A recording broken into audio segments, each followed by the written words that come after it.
ಈ ಜಿಲ್ಲೆಯ ರಾಜ್ಯದ ಮೂಲೆ ಮೂಲೆಯಿಂದ ಬಂದಿರತಕ್ಕಂತ ಎಲ್ಲ ಸಂಗಾತಿಗಳೇ ಮತ್ತು ಮಾಧ್ಯಮದ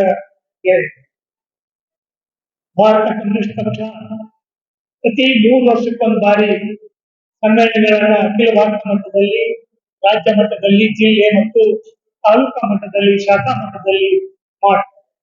ಈ 3 ವರ್ಷಗಳ ಸಮ್ಮೇಳನದ ಉದ್ದೇಶ ಈ 3 ವರ್ಷಗಳಲ್ಲಿ ನಮ್ಮ ದೇಶದಲ್ಲಿ, ನಮ್ಮ ರಾಜ್ಯದಲ್ಲಿ, ನಮ್ಮ ಜಿಲ್ಲೆಗಳಲ್ಲಿ ನಡೆದಿರ್ತಕ್ಕಂಥ ಜನಪರ ಚಳವಳಿಗಳು, ನಾವು ಮಾಡಿರ್ತಕ್ಕಂಥ ಹೋರಾಟಗಳು, ಹಾಗೆ ಸರ್ಕಾರಗಳು ಮಾಡಿರ್ತಕ್ಕಂಥ ನೀತಿಗಳು, ಇವನ್ನೆಲ್ಲವನ್ನು ಒಂದು ವಿಶ್ಲೇಷಣೆ ಮಾಡಿಕೊಂಡು ಮುಂದಿನ ದಿನಗಳಲ್ಲಿ ನಾವೆಂತ ಹೋರಾಟಗಳನ್ನು ರೂಪಿಸಬೇಕು ಅನ್ನೋದಕ್ಕೆ ನಾವು ಇವತ್ತು ನಾಳೆ ನಾಲ್ಕು 3 ದಿನ ಈ ರಾಜ್ಯ ಸರ್ಕಾರವನ್ನು ಇದೇ ಸಂದರ್ಭದಲ್ಲಿ ನಾವೆಲ್ಲರೂ ಹೆಣ್ಣಾಗಿರ್ತಕ್ಕಂಥ ಅಂಶನೂ ಹೌದು, ಹಾಗೇನೆ ಸ್ವಲ್ಪ ಮುಂದುವರೆದಿರ್ತಕ್ಕಂಥ ಅಂಶನೂ ಹೌದು. ಏನಂತಂದ್ರೆ ಭಾರತ ಕಮ್ಯುನಿಸ್ಟ್ ಪಕ್ಷಕ್ಕೆ ಈ ವರ್ಷದ ಡಿಸೆಂಬರ್ನಲ್ಲಿ 100 ವರ್ಷ ಆಗ್ತದೆ.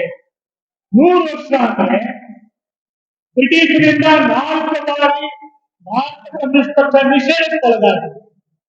ಬ್ರಿಟಿಷರು ಹೇಳಿದ್ರು, ಭಾರತದ ಕಮ್ಯುನಿಸ್ಟರು, ಕಮ್ಯುನಿಸ್ಟ್ ಪಕ್ಷದವರು ಬ್ರಿಟಿಷ್ ಸರ್ಕಾರವನ್ನ ಕಿತ್ತೊಗೆಯಕ್ಕೆ ಪಿತೂರಿ ಮಾಡ್ತಾ ಇದ್ದಾರೆ ಅಂತ ಹೇಳಿ Lahore conspiracy case, Meerut conspiracy case, Kanpur conspiracy case, ಹೀಗೆ ಪಿತೂರಿ ಕೇಸುಗಳನ್ನು ನಮ್ಮ ಮೇಲೆ ಹಾಕಿ ಭಾರತದ ಕಮ್ಯುನಿಸ್ಟರನ್ನ ಸೆಳೆಯಲಿರ್ತಕ್ಕಂಥ ಪ್ರಯತ್ನ ಮಾಡಿದ್ದಾರೆ.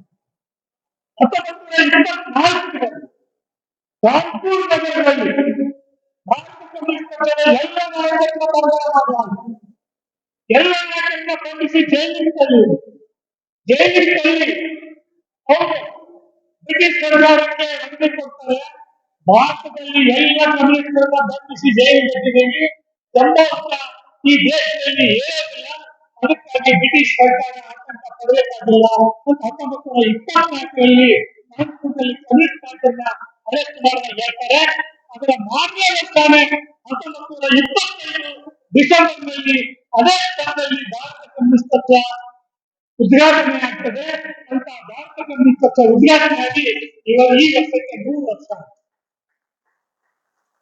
ಬ್ರಿಟಿಷರ ಬಾರಿಯನ್ನ ನೆಹರು ಸರ್ಕಾರ 2 ಬಾರಿ ನಮ್ಮ ಪಕ್ಷವನ್ನು ಬ್ಯಾನ್ ಮಾಡಿ, ನೀವು ಪ್ರಭುತ್ವದ ವಿರೋಧಿಗಳಿದ್ದೀರಿ ಅಂತ, ಬ್ರಿಟಿಷರ ವಿರೋಧಿಗಳಿದ್ದೀರಿ ಅಂತ ಅವ್ರು ಬ್ಯಾನ್ ಮಾಡಿ, ಇವ್ರು ಬ್ಯಾನ್ ಮಾಡಿ, ಇಂಥ ಹಲವಾರು ಬ್ಯಾನ್ಗಳನ್ನು ಎದುರಿಸಿ, ನಿಷೇಧಗಳನ್ನು ಎದುರಿಸಿ ಭಾರತ ಕಮ್ಯುನಿಸ್ಟ್ ಪಕ್ಷ ಜಾತಿವಾದದ ವಿರುದ್ಧ ಹೋರಾಟ ಮಾಡಿ, ಕೋಮುವಾದದ ವಿರುದ್ಧ ಹೋರಾಟ ಮಾಡಿ, ರೈತರು, ಕಾರ್ಮಿಕರು ದುಡಿಯುವ ವರ್ಗವನ್ನ ಸಂಘಟನೆ ಮಾಡಿ ಹೋರಾಟ ಮಾಡಿ ಇವತ್ತು 100 ವರ್ಷಕ್ಕೆ ನಿಂತಿದೆ.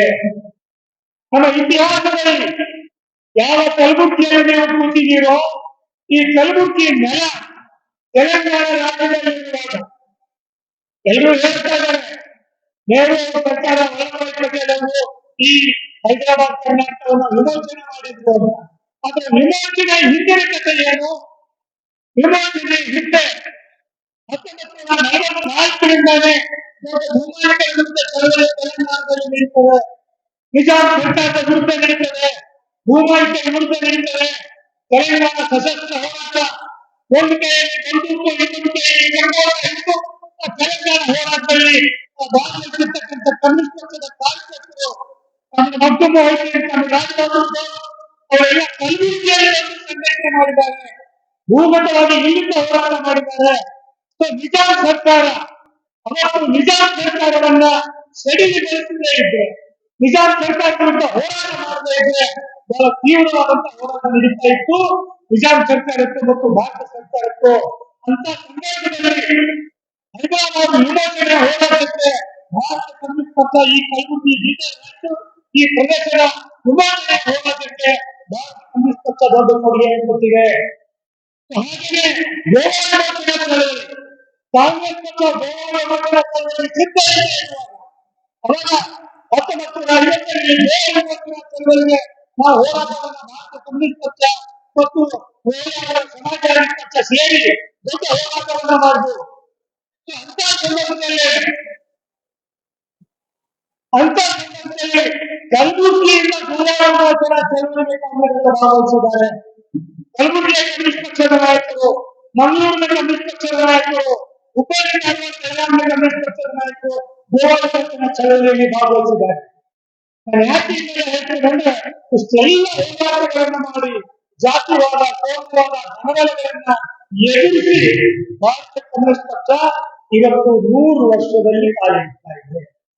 ನಮಗೆ 100 ವರ್ಷದ ಪರಂಪರೆ ಇದೆ, ಹೋರಾಟದ ಪರಂಪರೆ ಇದೆ ಅನ್ನೋದು ನಮಗೆ ಹೆಮ್ಮೆ ವಿಷಯವಾಗಿದೆ. ಆದರೆ 100 ವರ್ಷದ ನಂತರವೂ ಸಹಿತ ಒಂದು ವರ್ಗ ಹೋರಾಟದ ಕ್ರಾಂತಿಯನ್ನ ಮಾಡೋಕೆ ನಾವು ಇನ್ನೂ ಪ್ರಯತ್ನ ಪಡ್ತಾ ಇದ್ದೀವಿ ಅಂತ ಅನ್ನೋದು ಒಂದು ನೋವಿನ ಸಂಗತಿ. ಯಾಕಂದ್ರೆ 1970ರ ನಂತರ ಮತ್ತು 80ರ ನಂತರ ಬಂದಿರತಕ್ಕಂಥ ಜಾತಿವಾದ ಮತ್ತು ಜಾಗತೀಕರಣ, ಕೋಮುವಾದ ಮತ್ತು ಜಾಗತೀಕರಣ ಪ್ರಬಲ ಆಗ್ತಾ ಇವತ್ತು ಚುನಾವಣೆ ಅನ್ನೋದು ಧನಬಲದ ಆಟ ಆಗಿತ್ತು. ಕೋಮುವಾದ ಜಾತಿವಾದ ಏರ್ಪಟ್ಟಿರ್ತಕ್ಕಂಥ ಸಂದರ್ಭದಲ್ಲಿ ಇವತ್ತು ಬಿಜೆಪಿ ರಕ್ತದಲ್ಲಿ ರಾಜಕಾರಣ ಮಾಡ್ತಕ್ಕಂಥ ಕೆಲಸವನ್ನು ಮಾಡ್ತಾ ಇದೆ. ಅಂತ ರಕ್ತದಲ್ಲಿ ರಾಜಕಾರಣ ಮಾಡ್ತಕ್ಕಂಥ ಕೆಲಸದಲ್ಲಿ ಭಾರತ ಕಮ್ಯುನಿಸ್ಟ್ ಪಕ್ಷ ಯಾವತ್ತೂ ವಿಶ್ವಾಸ ಇಟ್ಟಿಲ್ಲ. ಅದು ಕೋಮು ಸೌಹಾರ್ದವನ್ನ, ಜಾತಿ ಸೌಹಾರ್ದತೆಯನ್ನ, ಭಾಷಾ ಸೌಹಾರ್ದತೆಯನ್ನ, ಭಾರತದ ಏಕತೆಯನ್ನು ಉಳಿಸಕ್ಕೆ ನಾವು ಹೋರಾಟವನ್ನ ಮಾಡಿದ್ದೀವಿ. ಇಂಥ ಒಂದು ಹೋರಾಟದ ಸಂದರ್ಭದಲ್ಲಿ ಕರ್ನಾಟಕದ ಭಾರತ ಕಮ್ಯುನಿಸ್ಟ್ ಪಕ್ಷ 1946ರಲ್ಲಿ ದಾವಣಗೆರೆಯಲ್ಲಿ ಮೈಸೂರು ಪ್ರಾಂತದ ಸ್ವಾತಂತ್ರ್ಯ ಆದ್ರೆ 1950ರಲ್ಲಿ ಮಂಗಳೂರಿನ ಉಳ್ಳಾಲದಲ್ಲಿ ಮೊಟ್ಟ ಮೊದಲ ಸಮ್ಮೇಳನವನ್ನ ಇಡೀ ಕರ್ನಾಟಕದ ಎಲ್ಲ ಭಾಗದ ಪ್ರದೇಶವನ್ನು ಸೇರಿಸಿ ಮಾಡ್ತಾರೆ. ಕರ್ನಾಟಕದ ಏಕೀಕರಣಕ್ಕೆ ಮೊಟ್ಟ ಮೊದಲ ಕಾಲಕ್ಕೆ ಮೊಟ್ಟ ಮೊದಲ ಹೋರಾಟ ಮಾಡಿದ್ದು ಭಾರತ ಕಮ್ಯುನಿಸ್ಟ್ ಪಕ್ಷ. ಯಾಕೆಂದ್ರೆ ಒಂದು ರಾಜಕೀಯ ಪಕ್ಷ 1951ರ ನಮ್ಮ ಉಳ್ಳಾಲ ಸಮ್ಮೇಳನದಲ್ಲಿ ನಾವು ಕೊಟ್ಟಂತ ಘೋಷಣೆ ಅಂದ್ರೆ ಇಂಡಿಯಾ ಆಗಲಿ ಒಂದೇ ಕರ್ನಾಟಕ, ಇಂಡಿಯಾ ಆಗಲಿ ಒಂದೇ ಕರ್ನಾಟಕ ಅನ್ನೋದನ್ನ ಅವತ್ತೇ ಘೋಷಣೆ ಕೊಟ್ಟಿದ್ದೀವಿ. ಇನ್ನು ಕೆಪಿಸಿಸಿಯನ್ನು ಮಾಡಿರಲಿಲ್ಲ, ಜನಸಂಘ ಪಕ್ಷ ಇರಲಿಲ್ಲ. ಅಂತ ಸಂದರ್ಭದಲ್ಲಿ ಕರ್ನಾಟಕ ಪ್ರಾಂತ ಕಮ್ಯುನಿಸ್ಟ್ ಪಕ್ಷವನ್ನು ತೆಗೆದವರು ನಾವು ಕರ್ನಾಟಕ ಕಲಾವಿದರು. ಈ ತರದ ಭಾಷಾ ಹೋರಾಟಗಳು, ಸ್ವಾತಂತ್ರ್ಯ ಹೋರಾಟಗಳನ್ನು ಎಲ್ಲವನ್ನೂ ಮಾಡಿದ್ವಿ. ಆದ್ರೆ ಇನ್ನೊಂದು ಸಂಘಟನೆ RSS, ಅದಕ್ಕೂ 100 ವರ್ಷ ಆಗ್ತಾ ಇದೆ. 1947ರಲ್ಲಿ ಸ್ವಾತಂತ್ರ್ಯ ಹೋರಾಟದಲ್ಲಿ ಯಾವುದೇ ಸ್ವಾತಂತ್ರ್ಯ ಹೋರಾಟದಲ್ಲಿ ಭಾಗವಹಿಸ್ತಾ ಇರತಕ್ಕಂಥ ಭಾರತೀಯ ಜನತಾ ಪಕ್ಷ ಇವತ್ತು ರಾಷ್ಟ್ರ ಪ್ರೇಮದ ಬಗ್ಗೆ ಮಾತನಾಡ್ತಾರೆ. ಇಡೀ ದೇಶದಲ್ಲಿ ಅವರು ಹೇಳೋ ಒಂದೇ ಒಂದು ಹೆಸರು ಸಾವರ್ಕರ್ ಅಂತ ಹೇಳ್ತಾರೆ. ಈ ಸಾವರ್ಕರ್ ಅಂತ ಹೇಳುವಾಗ ಆ ಸಾವರ್ಕರ್ ಅವರು ಬ್ರಿಟಿಷರಿಗೆ ನಾನು ಸ್ವಾತಂತ್ರ್ಯ ಹೋರಾಟ ಮಾಡಿದ ತಪ್ಪಾಗಿದೆ, ನನ್ನನ್ನು ಬಿಡುಗಡೆ ಮಾಡಿ ಅಂತ ಬೇಡ್ಕೊಂಡಾಗ ಇವತ್ತು ಪತ್ರಿಕೆಗಳಲ್ಲಿ ಬರ್ತಾ ಇದೆ, ನಮ್ಮ ಮಾಧ್ಯಮದಲ್ಲಿ ಪ್ರಚಾರ ಮಾಡ್ತಾರೆ. ಸಾವರ್ಕರ್ ಅವರು ಮನವಿ ಮಾಡಿಕೊಂಡಾಗ ಅವತ್ತು ಅವ್ರನ್ನ ಕ್ಷಮಾಪಣೆ ಮಾಡಿ ಗೃಹದಲ್ಲಿ ಬ್ರಿಟಿಷ್ ಸರ್ಕಾರ ಇಟ್ಟಿರ್ತಕ್ಕಂಥ ಗೃಹವನ್ನು ಒಪ್ಪಿ ಅವರು ಮನೆಯಲ್ಲೇ ಇರ್ತಾರೆ, ಸ್ವಾತಂತ್ರ್ಯ ಹೋರಾಟಕ್ಕೆ ಬರೋದಿಲ್ಲ. ಆದ್ರೆ ಭಾರತ ಕಮ್ಯುನಿಸ್ಟ್ ಪಕ್ಷ ಈಗಾಗಲೇ ಹೇಗಾದ್ರೆ ತೆಲಂಗಾಣದಲ್ಲಿ ಹೋರಾಟ ಮಾಡಿದ ಸ್ವಾತಂತ್ರ್ಯಕ್ಕಾಗಿ, ಹಾಗೆಯೇ ಗೋವಾಗಾಗಿ ಹೋರಾಟ ಮಾಡಿದೆ. ಕರ್ನಾಟಕದಲ್ಲಿ ಜವಾಬ್ದಾರಿ ಸರ್ಕಾರ ಮೈಸೂರು ಪ್ರಾಂತದಲ್ಲಿ ಹೋರಾಟ ಮಾಡುವಾಗ ಭಾರತ ಕಮ್ಯುನಿಸ್ಟ್ ಪಕ್ಷದ 11,000 ಜನ ಕಾರ್ಮಿಕರು ಭಾರತಕ್ಕೆ ಸ್ವಾತಂತ್ರ್ಯ ಬರಬೇಕು ಮತ್ತು ಮೈಸೂರು ಸಹಿತ ಭಾರತದ ಭಾಗ ಆಗಬೇಕು ಅಂತ ಹೋರಾಟ ಮಾಡ್ತದೆ.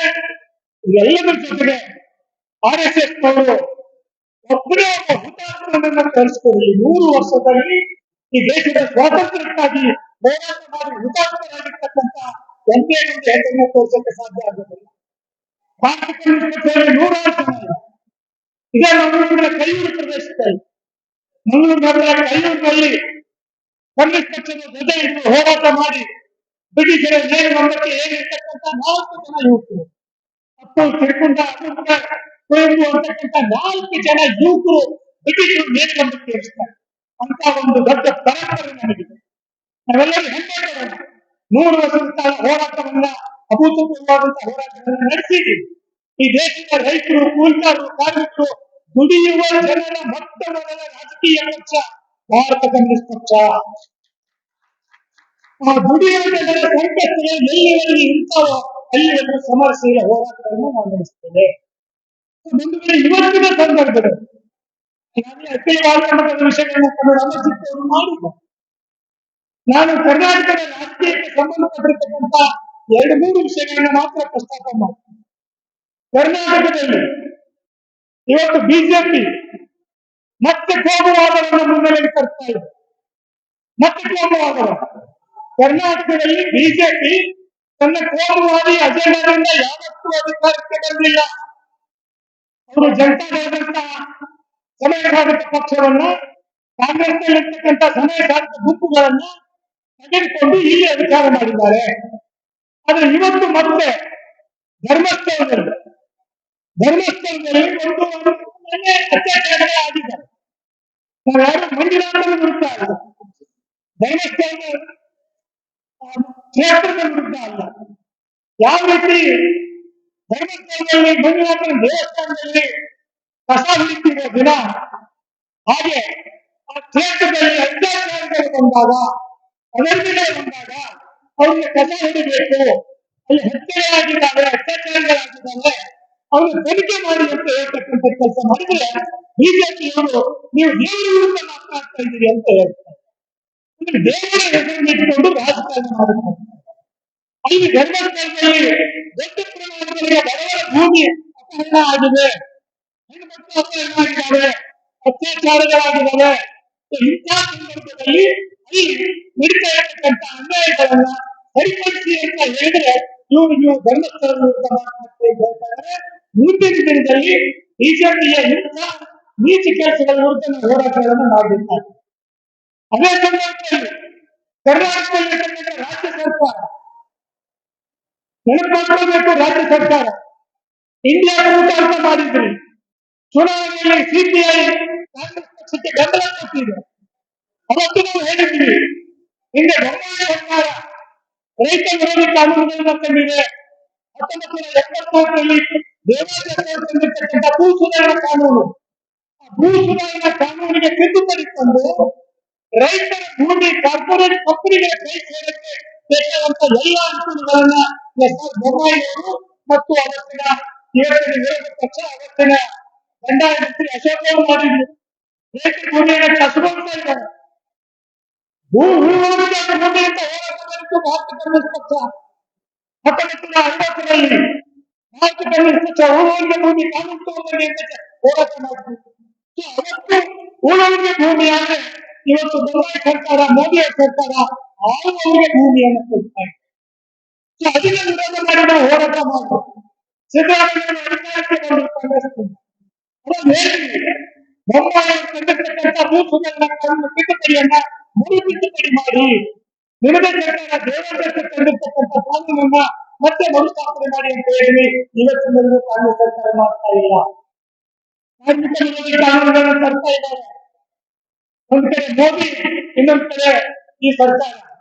ಒಂದ್ ಕಡೆ ಕಾಂಗ್ರೆಸ್ಗೂ ಮತ್ತು ಬಿಜೆಪಿಗೂ ಇರ್ತಕ್ಕಂಥ ವ್ಯತ್ಯಾಸ ಏನು ಅಂತಂದ್ರೆ, ಇವರು ಕೋಮುವಾದಿಗಳು ಅಧಿಕೃತವಾಗಿ ಅಲ್ಲ ಕಾಂಗ್ರೆಸ್ನವರು, ಅವರು ಕೋಮುವಾದಿನ ಅಧಿಕೃತವಾಗಿ ತಮ್ಮ ಅಜೆಂಡಾ ಆಗಿರ್ತಾರೆ.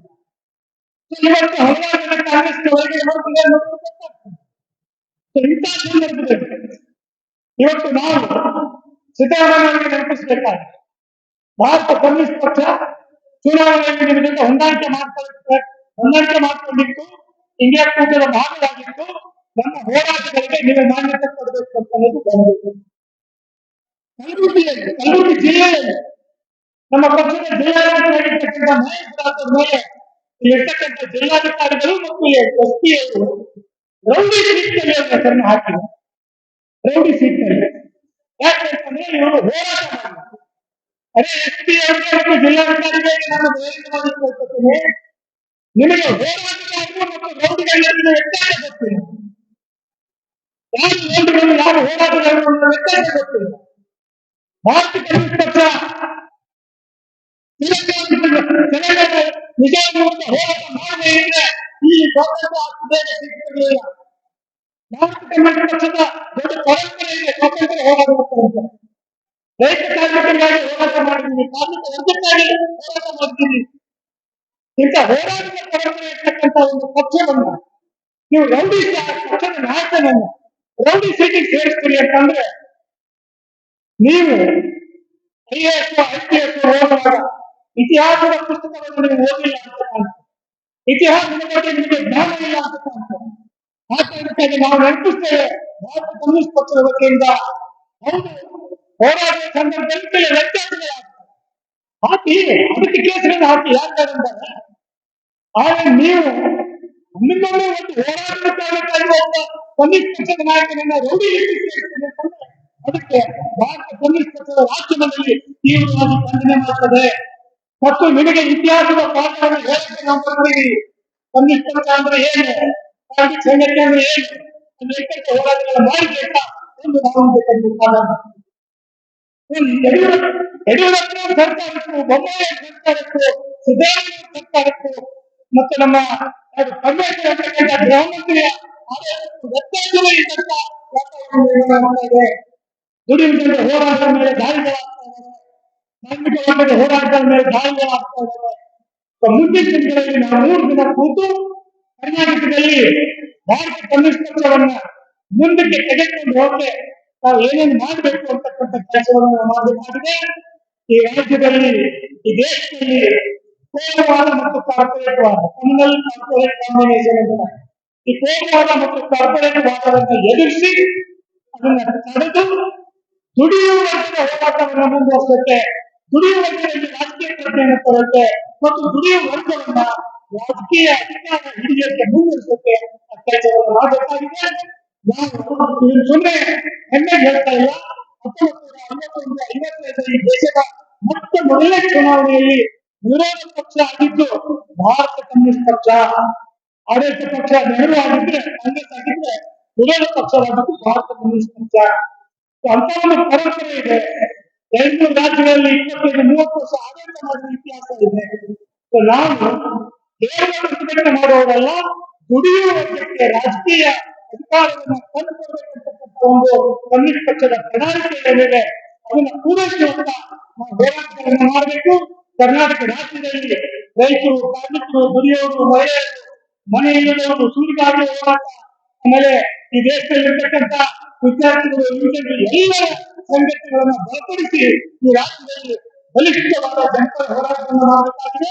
ಅದ್ರ ಜೊತೆಗೆ ಈ ರಾಜ್ಯದಲ್ಲಿ ರೈತ ಚಳವಳಿ, ದಲಿತ ಚಳವಳಿ, ಕಾರ್ಮಿಕ ಚಳವಳಿ, ಮಹಿಳಾ ಚಳವಳಿ, ಈ ತರದ ಎಲ್ಲಾ ಚಳವಳಿಗಳನ್ನು ಒಗ್ಗೂಡಿಸಿ ಈ ರಾಜ್ಯದಲ್ಲಿ ಹಸಿರು, ಕೆಂಪು ಮತ್ತು ನೀಲಿ ಬಣ್ಣದ ಸಂಕೇತವನ್ನ ಒಂದುಗೂಡಿಸಿ ನಾವು ದಲಿತರು, ರೈತರು, ಕಾರ್ಮಿಕರು ಎಲ್ಲರ ಹೋರಾಟವನ್ನು ಮುನ್ನಡೆಸತಕ್ಕಂಥ ಜವಾಬ್ದಾರಿ ನಮ್ಮ ಮೇಲಿದೆ. ಎಡಪಕ್ಷಗಳ ಐಕ್ಯತೆಯನ್ನು ಕೂಡಿಸಬೇಕಂತ ಜವಾಬ್ದಾರಿ ನಮ್ಮ ಮೇಲಿದೆ. ಅಂತ ಕೆಲಸವನ್ನ ಮಾಡಕ್ಕೆ ಈ ನಾಳೆ ಮತ್ತು ನಾಳಿದ್ದು ಕಾರ್ಯಕ್ರಮ ರೂಪಿಸೋಣ. ಈ ಬಹಿರಂಗ ವೇದಿಕೆಯಲ್ಲಿ ಮಾತಾಡಕ್ಕೆ ಅವಕಾಶ ಮಾಡಿಕೊಂಡಂತ ಸ್ವಾಗತ ಸಮಿತಿಗೆ, ವೇದಿಕೆ ಮೇಲಿರ್ತಕ್ಕಂಥ ಎಲ್ಲ ಗೆಳೆಯರಿಗೆ ಮತ್ತು ಚೆನ್ನಾಗಿ ಸಮ್ಮೇಳನವನ್ನ ಆರಂಭಿಸಿರ್ತಕ್ಕಂಥ ಗುಲ್ಬರ್ಗ ಜಿಲ್ಲಾ ಸಮಿತಿಯ ಎಲ್ಲ ಜಿಲ್ಲಾಧಿಕಾರಿಗೆ, ಸ್ವಾಗತ ಸಮಿತಿಗೆ ವಂದಿಸಿ ನನ್ನ ಮಾತನಾಡಿ